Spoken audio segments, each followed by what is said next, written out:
Hello dear students, आज हम discuss करेंगे इलेक्ट्रिक फील्ड के बारे में। तो चलो और देखते हैं इलेक्ट्रिक फील्ड क्या होता है। जब आप किसी एक चार्ज पार्टिकल क्यू को स्पेस में रखते हो तो इसके चारों ओर एक फील्ड क्रिएट हो जाती है जिसको हम बोलते हैं इलेक्ट्रिक फील्ड। ये इलेक्ट्रिक फील्ड क्या इफेक्ट प्रोड्यूस करता है, तो आपको ये मिलेगा कि जब कोई दूसरा चार्ज, मान लो क्यू डैश चार्ज, इसके सराउंडिंग में लाओगे तो इस क्यू डैश चार्ज पे ये सोर्स चार्ज जो क्यू है इस पे फोर्स लगाएगा। ठीक है, एक सोर्स चार्ज था क्यू, ठीक है, और दूसरा क्या था, हमने एक दूसरा चार्ज लेके आया उसके सराउंडिंग में। तो क्या हुआ, इस सोर्स चार्ज ने जो दूसरा चार्ज लेके आया, अनदर चार्ज लेके आया, उस पर फोर्स लगाता है। तो हम ये बोलते हैं कि ये फोर्स जो लगता है ये सोर्स चार्ज के फील्ड के कारण लगता है। तो यहाँ से हम ये समझ सकते हैं या कह सकते हैं कि ये चार्ज जो सोर्स चार्ज है इसका अपना फील्ड होता है, जिस फील्ड को हम बोलते हैं इलेक्ट्रिक फील्ड। ठीक है, तो इलेक्ट्रिक फील्ड क्या होता है समझ में आया कि कोई भी सोर्स चार्ज आप रखते हो तो उसके चारों ओर एक फील्ड क्रिएट होता है जिसको हम बोलते हैं इलेक्ट्रिक फील्ड। ये इलेक्ट्रिक फील्ड क्या इफेक्ट प्रोड्यूस करता है, ये इलेक्ट्रिक फील्ड आप देखोगे कि कोई दूसरा चार्ज लेके आओगे इस फील्ड में तो दूसरे वाले चार्ज पे फोर्स लगता है। वो फोर्स अट्रैक्शन भी हो सकता है और या फिर रिपल्सिव नेचर का भी फोर्स हो सकता है। तो हमने क्या देखा यहाँ पे कि electric field is the space surrounding an electric charge Q in which another charge Q dash experiences a electrostatic force of attraction or repulsion। जो चार्ज Q है ये एक फील्ड क्रिएट करता है। कैसे ये पता लगता है, क्या इफेक्ट प्रोड्यूस करता है, तो दूसरा Q डैश चार्ज को लेके आओगे तो क्या होगा, इस चार्ज पर एक फोर्स लगता है। ठीक है, वो फोर्स क्या हो सकता है, रिपल्सिव फोर्स भी हो सकता है या फिर अट्रैक्टिव फोर्स भी हो सकता है। ठीक है, तो ये हम इस तरीके से इलेक्ट्रिक फील्ड को डिफाइन कर सकते हैं। कुछ पॉइंट्स है इसको हमें ध्यान में रखना चाहिए कि मान लो ये चार्जेज हैं, ये चार्जेज अपने सराउंडिंग में फील्ड बनाया, फील्ड क्रिएट किया।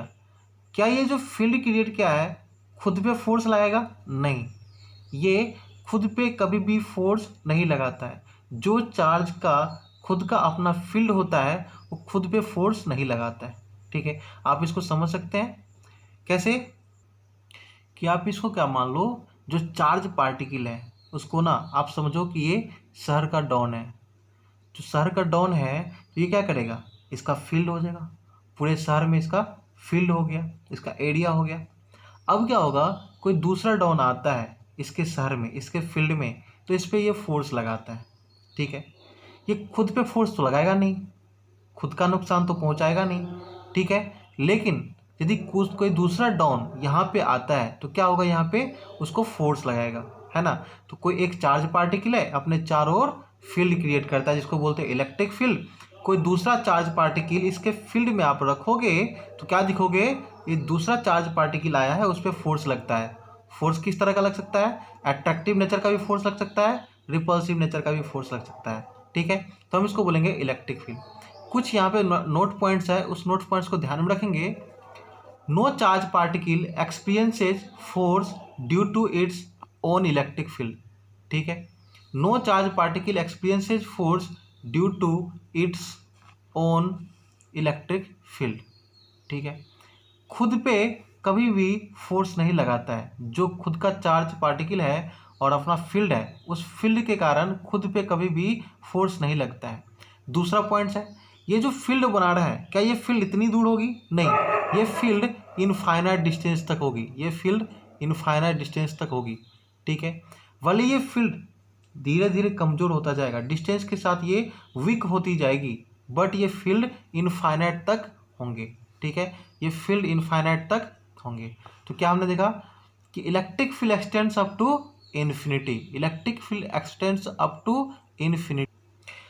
अब हमें ये चीज़ देखना है कि मान लो ये चार्ज पार्टिकल है और चार्ज पार्टिकल ये है, क्यू चार्ज पार्टिकल है, और क्यू चार्ज पार्टिकल क्या है, यहाँ चारों ओर फील्ड क्रिएट करेगा। ठीक है, मान लो ये प्लस क्यू चार्ज पार्टिकल है, अपने चारों ओर फील्ड क्रिएट करेगा। अब चारों ओर फील्ड क्रिएट करेगा तो हमने क्या बताया कि डिस्टेंस के साथ साथ ये फील्ड वीक होती जाती है।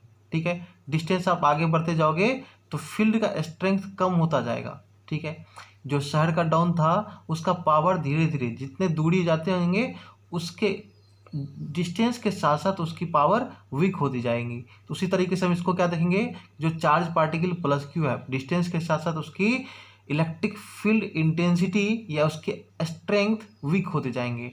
तो हमें किसी भी पॉइंट पर मान लो इस चार्ज पार्टिकल से आर डिस्टेंस पे अपने को पता करना हो कि कितनी इलेक्ट्रिक फील्ड है। इस पॉइंट पे मान लो ये पी पॉइंट है, तो पी पॉइंट पे इलेक्ट्रिक फील्ड का वैल्यू क्या है, इलेक्ट्रिक फील्ड का स्ट्रेंथ क्या है, इलेक्ट्रिक फील्ड का इंटेंसिटी क्या है। तो इस पी पॉइंट पर इलेक्ट्रिक फील्ड इंटेंसिटी डिफाइन करने के लिए हम दूसरे तरीके से डिफाइन करते हैं। कैसे डिफाइन करते हैं, देखिए electric field intensity is nothing, it is just a force. Electric field intensity is nothing, it is just a force. कैसा फोर्स, किस चार्ज पे लगने वाला फोर्स। तो देखो जब भी आपको किसी भी पॉइंट पर इलेक्ट्रिक फील्ड इंटेंसिटी पता करना हो तो कुछ नहीं करना है, जिस पॉइंट पे इलेक्ट्रिक फील्ड इंटेंसिटी पता करना है वहाँ पे +1 कूलम का चार्ज रख देना है। ठीक है, मान लो ये क्यू चार्ज है, प्लस क्यू चार्ज है, ये प्लस क्यू चार्ज है, और आर डिस्टेंस पे क्या करना है आपको, या आर डिस्टेंस पे आपको यहाँ पे इलेक्ट्रिक फील्ड इंटेंसिटी फाइंड करना है। क्या करोगे, यहाँ पे +1 कूलम रख दो, +1 कूलम का चार्ज रख दो। यहाँ पर कितना चार्ज है, क्यू चार्ज है, यहाँ पे +1 कूलम चार्ज है। तो ये प्लस क्यू चार्ज इस +1 कूलम चार्ज पे फोर्स लगाएगा कि नहीं लगाएगा, लगाएगा। सर ये भी प्लस ये भी प्लस, तो +1 कूलम पे किस डायरेक्शन में फोर्स लगाएगा, इस डायरेक्शन में फोर्स लगाएगा, रिपल्सिव नेचर का फोर्स लगाएगा। अच्छा, +1 कूलम का फोर्स लगेगा किस डायरेक्शन में, इस डायरेक्शन में। मैग्नीट्यूड क्या होगी, तो सर मैग्नीट्यूड होगी एफ का वैल्यू होगा के क्यू इंटू ये 1 में डिस्टेंस कितना है आर का स्क्वायर। के का वैल्यू आप रखोगे तो कितना मिलेगा 1/4πε0, किसके लिए, जब वैक्यूम में हो। ठीक है, ये सिस्टम किस में हो, वैक्यूम में हो। तो 1/4πε0 क्यू पहला चार्ज प्लस क्यू, और यहाँ पे दूसरा चार्ज कितना है +1। ठीक है, तो मैग्नीट्यूड लेंगे तो 1 Q1 Q2 अपॉन में आर स्क्वायर। ये क्या निकाला अपन, ये फोर्स निकाला है। ठीक है, फोर्स निकाला है, किस चार्ज में फोर्स निकाला है, सर पी पॉइंट पे फील्ड इंटेंसिटी निकालना था। तो हमें जब भी फील्ड इंटेंसिटी निकालना होता है तो हम क्या करते हैं, +1 कूलम का चार्ज रख देते हैं उस पॉइंट पे और फोर्स निकाल देते हैं, और जो फोर्स निकलता है ना वही फील्ड इंटेंसिटी हो जाता है। क्या बोला मैंने कि किसी पॉइंट पे फील्ड इंटेंसिटी की वैल्यू पता करना होता है तो वहाँ पे हम +1 कूलम का चार्ज रख देते हैं। ठीक है, और +1 कूलम के चार्ज पर जो फोर्स लगता है चार्ज के द्वारा, सोर्स चार्ज के द्वारा जो फोर्स लगता है उसी को हम बोलते हैं electric field intensity at that point. ठीक है, तो कैसे निकला सर, F इक्वल टू क्या निकला, के क्यू अपॉन में आर स्क्वायर। इस F को क्या बोलेंगे, इलेक्ट्रिक फील्ड इंटेंसिटी। क्यों बोलेंगे इलेक्ट्रिक फील्ड इंटेंसिटी इस फोर्स को, सर इस फोर्स को इलेक्ट्रिक फील्ड इंटेंसिटी इसलिए बोलेंगे क्योंकि ये 1 कूलम पर चार्ज लगने वाला, 1 कूलम के चार्ज पर लगने वाला फोर्स है। इसको क्या बोलेंगे, 1/4πε0 क्यू अपॉन में आर स्क्वायर, के q by r square. This is the force acting on +1 coulomb charge. ठीक है, तो इलेक्ट्रिक फील्ड इंटेंसिटी क्या है, सर फोर्स ही है। कैसे निकालते हो, जिस पॉइंट पे फील्ड इंटेंसिटी पूछ रहा है उस पॉइंट पे आपको +1 कूलम चार्ज रख दो और वहां पे क्या करना है, फोर्स निकाल देना है। ठीक है, कूलम फोर्स, और कूलम फोर्स जो आएगा वही अपने को फील्ड इंटेंसिटी हो जाएगा उस पॉइंट का।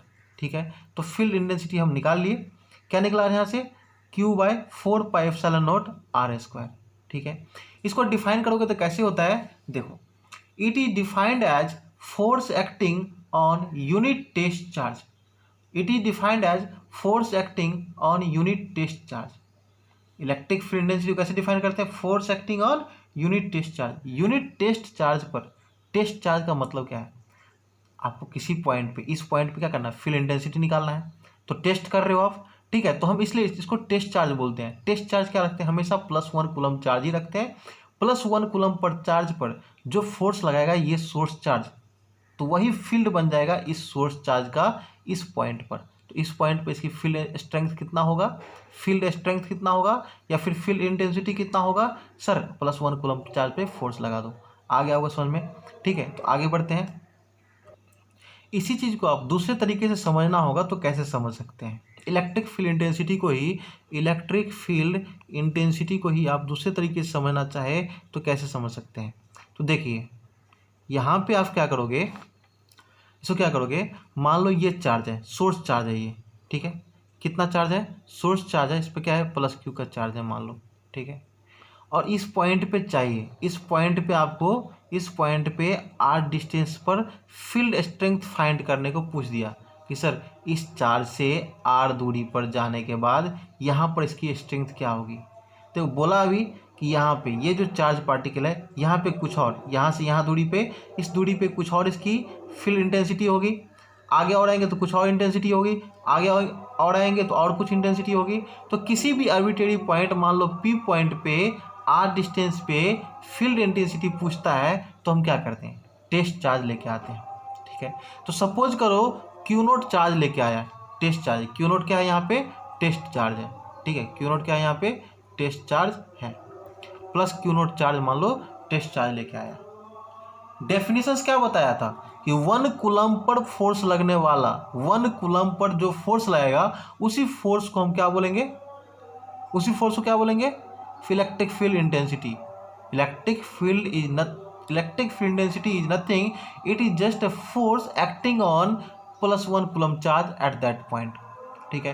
तो यहाँ पे आप क्या समझोगे कि सर r डिस्टेंस पे अपने को इलेक्ट्रिक फील्ड इंटेंसिटी चाहिए तो हम क्या करें, टेस्ट चार्ज रख दिए, प्लस Q0 एक टेस्ट चार्ज रख दिए।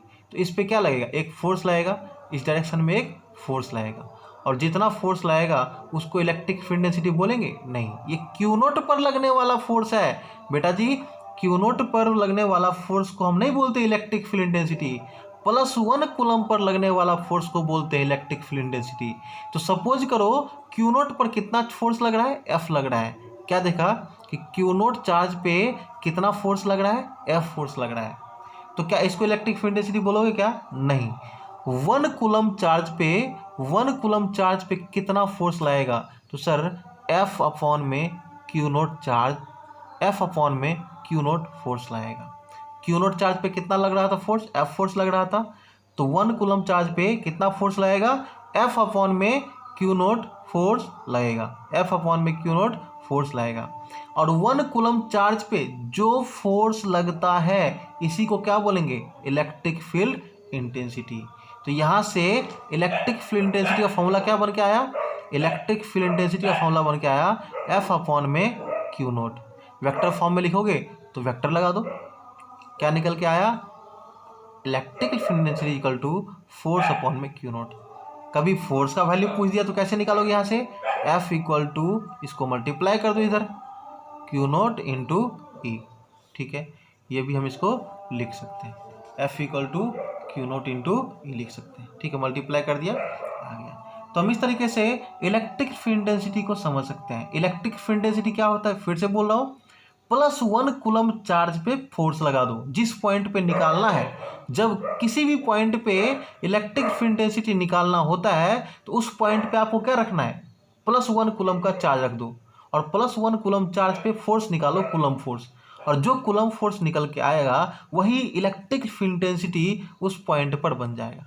इसका दूसरा नाम क्या है, इलेक्ट्रिक फील्ड स्ट्रेंथ भी बोल देते हैं, इलेक्ट्रिक फील्ड स्ट्रेंथ भी बोलते हैं, कई बार इसको इलेक्ट्रिक फील्ड ही बोल देते हैं। तो अपने पर डिपेंड है, आपको समझना है किसी पॉइंट पर इलेक्ट्रिक फील्ड निकालना है, इसका मतलब इलेक्ट्रिक फील्ड इंटेंसिटी पूछ रहा है या फिर इलेक्ट्रिक फील्ड स्ट्रेंथ पूछ रहा है, ठीक है। तो इस तरीके से आप इसको फील्ड स्ट्रेंथ निकाल सकते हैं यदि चार्ज दे रखा है। ये कैसा क्वेश्चन बनता है कि मान लो ये है, ये इलेक्ट्रिक फील्ड है, ये इलेक्ट्रिक फील्ड दे रखा है जिसकी वैल्यू ई दे रखा है, इसमें एक Q0 चार्ज दे रखा है, ठीक है। तो इस पर कितना फोर्स लगेगा, सर इलेक्ट्रिक फील्ड ई है, यूनिफॉर्म इलेक्ट्रिक फील्ड ई है, जिसमें आप Q0 चार्ज रख देते हो तो उस पर फोर्स लगता है Q0 इंटू ई, ठीक है।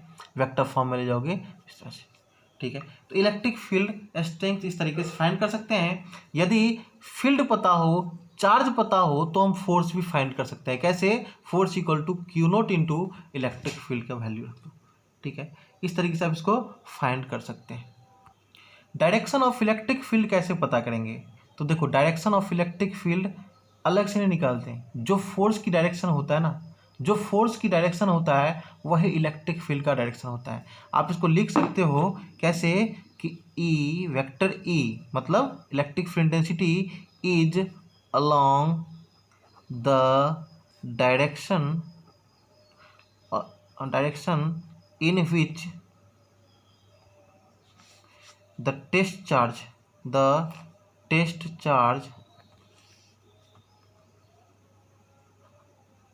in which the test charge tend to move,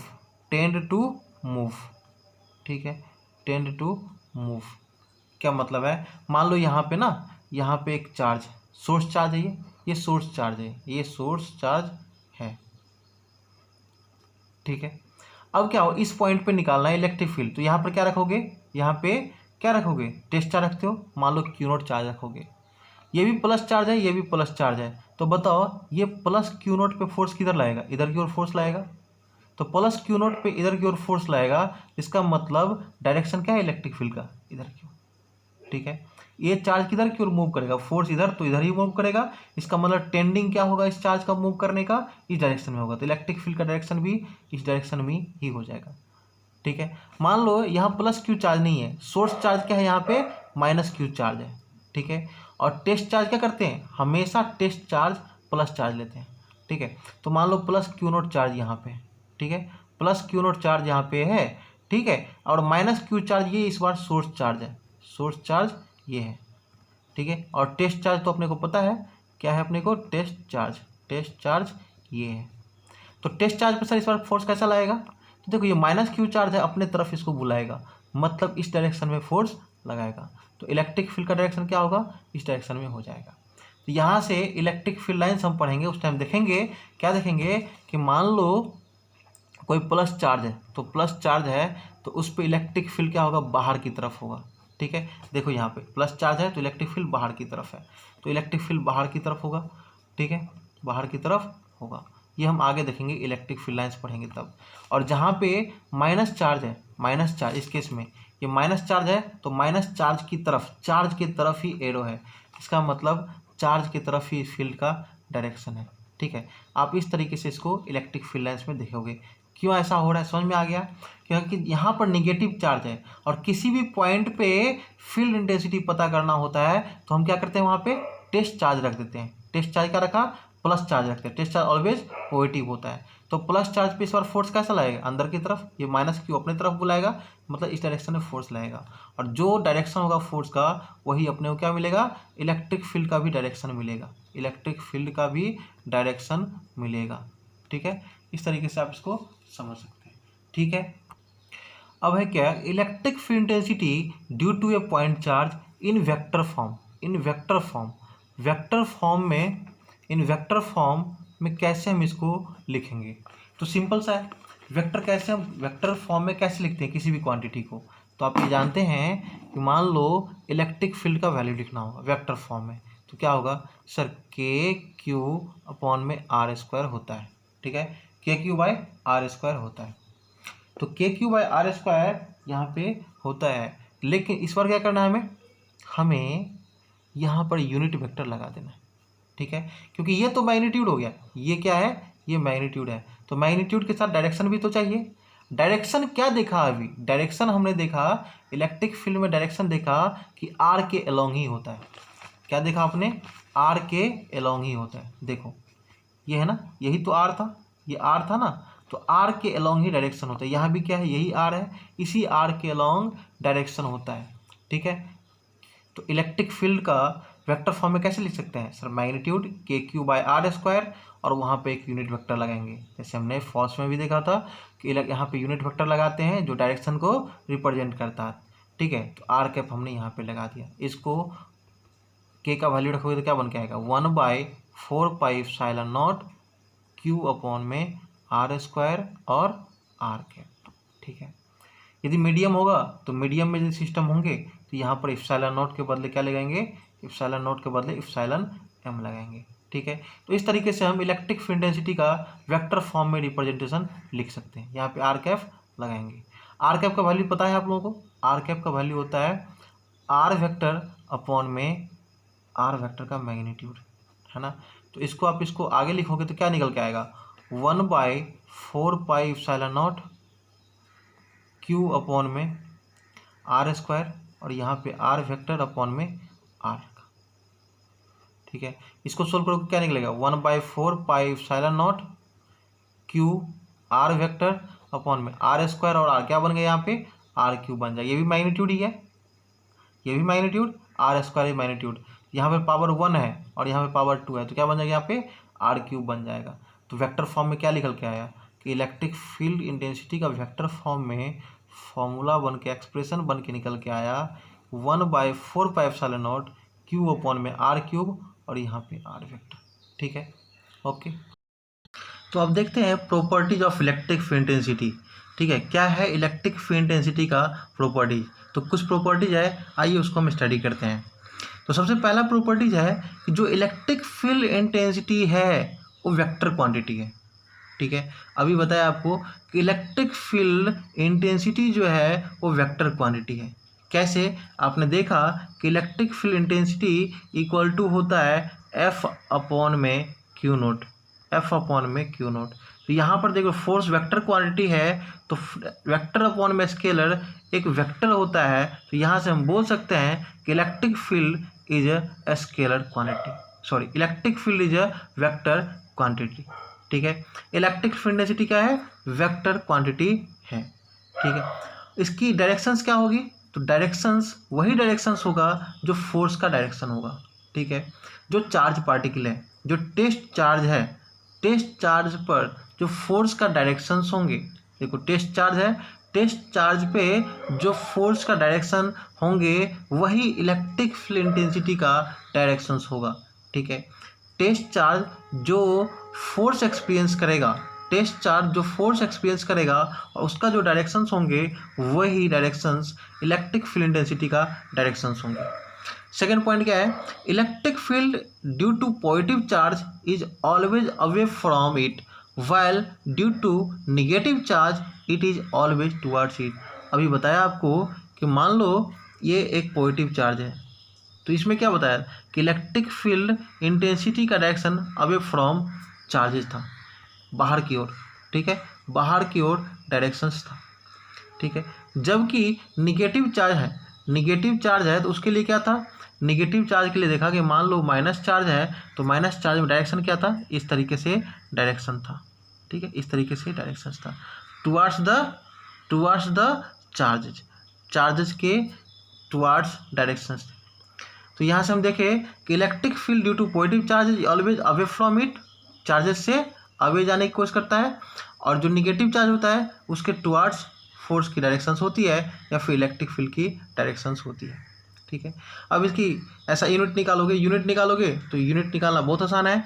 क्या निकाला आपने, E equal to f upon में क्यू नोट, एफ अपॉन में क्यू नोट। फोर्स का ऐसा यूनिट क्या होता है, न्यूटन। ठीक है, और चार्ज का क्या होता है, कूलम। तो न्यूटन पर coulomb is the unit of electric field intensity. ठीक है, इलेक्ट्रिक फील्ड इंटेंसिटी का क्या होगा, इलेक्ट्रिक फील्ड इंटेंसिटी का यूनिट क्या होगा, न्यूटन पर कूलम। ठीक है, तो यहाँ से ये चीज़ देखें, आप इसको डायमेंशनल फॉर्मूला निकालेंगे तो क्या आएगा, mL/-3 एम्पियर इनवर्स। ठीक है, अभी वेक्टर क्वांटिटी है, और वेक्टर क्वांटिटी है तो अभी हम दो चार्जेस के लिए, एक चार्जेस का इलेक्ट्रिक फील्ड निकाला, एक चार्जेस का इलेक्ट्रिक फील्ड किसी पॉइंट पे निकाला, लेकिन मान लो इलेक्ट्रिक फील्ड कई चार्जेस के कारण निकालना हो, एक मान लो प्लस चार्जेस यहाँ पे प्लस क्यू मान लो, एक प्लस क्यू यहाँ पे, ठीक है +2q मान लो, इन दोनों चार्जेस के कारण इस पॉइंट पे यहाँ से r1 डिस्टेंस और यहाँ से r2 डिस्टेंस पे इलेक्ट्रिक फील्ड निकालना हो, तो कैसे करेंगे, हम क्या करते हैं, फिर से इसके कारण +2q के कारण इस पॉइंट पे जो इलेक्ट्रिक फील्ड निकलेगा उसको निकालेंगे। इस +q के कारण, +q चार्जेस के कारण इस r2 डिस्टेंस पे जो इलेक्ट्रिक फील्ड डेंसिटी का वैल्यू आएगा उसको निकालेंगे और दोनों का वेक्टर सम करेंगे। कैसे? जो हमने फोर्स के केस में पढ़ा था, सुपरपोजिशन प्रिंसिपल में पढ़ा था, उसी तरीके से यहाँ भी सुपरपोजिशन प्रिंसिपल को ये ओबे करेगा। It obeys the superposition principle, the field intensity due to a charge distribution. It obeys the superposition principle. The field intensity due to a charge distribution is the vector sum of field intensity due to individual charges at any point. समझ में आ गया कि ये superposition principle को ओबे करेगा। क्यों? तो आपने देखा कि एक चार्ज यहाँ पे, दूसरा चार्ज यहाँ पे, और इस पॉइंट पे निकालना है, तो कुछ फील्ड ये भी बनाएगा, कुछ फील्ड ये भी बनाएगा, तो दोनों के कारण नेट फील्ड क्या होगा यहाँ पे? तो दोनों के कारण नेट फील्ड क्या होगा? आपको क्या करना है? आपको करना है कि वेक्टर सम कर दो, इसके कारण भी और इसके कारण भी वेक्टर सम कर दो। दो से ज़्यादा भी है तो आप फील्ड इंटेंसिटी निकालना होगा, तो सभी का वेक्टर सम कर दीजिए, तो आपको नेट फील्ड इंटेंसिटी इस पॉइंट पे निकल जाएगा। तो हम इसको बोल सकते हैं कि ये सुपरपोजिशन प्रिंसिपल को ओबे करता है। ठीक है, आगे देखते हैं। सुपरपोजिशन प्रिंसिपल जिस तरीके से हम उसमें देखे थे फोर्स वाले केस में सुपरपोजिशन प्रिंसिपल ओबे करता था कूलम्ब्स लॉ में, उसी तरीके से यहाँ भी हम सारे जितने भी, मान लो ये प्लस Q1 है, माइनस Q2 है, प्लस Q3 है, इस तीनों के कारण क्या होगा? यहाँ पे Q0 चार्ज रखे हैं। ठीक है, टेस्ट चार्ज यहाँ पे रखे हुए हैं, तो टेस्ट चार्ज यहाँ पे रखे हैं, तो ये क्या है? ये भी अपना फील्ड बनाएगा, ये भी फील्ड बनाएगा, ये भी फील्ड बनाएगा। देख रहे हो, ये माइनस Q2 निगेटिव चार्ज है, तो टुवार्ड्स निगेटिव चार्ज फील्ड का डायरेक्शन है। ये प्लस Q3 ये किधर की डायरेक्शन है? अवे फ्रॉम चार्ज, देखो इस डायरेक्शन में, E3 इस डायरेक्शन में है। ठीक है, ये प्लस Q1 चार्ज की डायरेक्शन में है, देखो E1 डायरेक्शन, ये डायरेक्शन है। तो तीनों के कारण क्या है? E1 E2 E3 तीनों अलग अलग डायरेक्शन में इलेक्ट्रिक फील्ड है। तो नेट इलेक्ट्रिक फील्ड अपने को पता करना होगा इस पॉइंट पे, जहाँ पे Q0 टेस्ट चार्ज रखा हुआ है, इस पॉइंट पे नेट इलेक्ट्रिक फील्ड पता करना होता है। तो क्या करेंगे? सभी को ऐड कर देंगे vector sum, E = E1 + E2 + E3 ... ठीक है, समेशन के फॉर्म में लिखेंगे, तो इस तरह से समेशन के फॉर्म में लिख सकते हैं। ठीक है, तो इलेक्ट्रिक फील्ड इंटेंसिटी को जब सिस्टम ऑफ चार्जेज के द्वारा इलेक्ट्रिक फील्ड इंटेंसिटी पता करना होगा, सिस्टम ऑफ चार्जेज मतलब कई सारे चार्जेज हैं, उसके कारण किसी पॉइंट पर इलेक्ट्रिक फील्ड इंटेंसिटी पता करना होता है, तो हम क्या करते हैं? सभी जितने भी इलेक्ट्रिक फील्ड आ रहे हैं, सभी चार्जेज के द्वारा इंडिविजुअल इलेक्ट्रिक फील्ड बनेंगे। तो इंडिविजुअल इलेक्ट्रिक फील्ड को आप क्या करोगे? वहाँ पे ऐड कर दोगे। किस तरह का एडिशन? वेक्टर एडिशन, क्योंकि ये वेक्टर क्वांटिटी होता है। ठीक है, इसको हम बोलते हैं सुपरपोजिशन प्रिंसिपल को ओबे करता है। ठीक है, एक क्वेश्चन है, देखिए इस क्वेश्चन को। क्या है ये question? 2 point charges plus 8Q and minus 2Q are located at x = 0 and x = L। ठीक है, x = 0 मतलब ओरिजिन पे रखा हुआ है और एक L डिस्टेंस पे रखा हुआ है। दो चार्जेज कहाँ का? एक +8Q, एक -2Q, x = 0 पर रखा हुआ है एंड x = L पे रखा है। The location of a point from 8Q on the x axis at which net electric field due to these 2 points is 0। ठीक है, अब क्या बता रहा है कि आपको उस पॉइंट का लोकेशन पता करना है। कहाँ से? +8Q से। किस एक्सिस पे? x एक्सिस पे ही, जहाँ पर नेट इलेक्ट्रिक फील्ड इस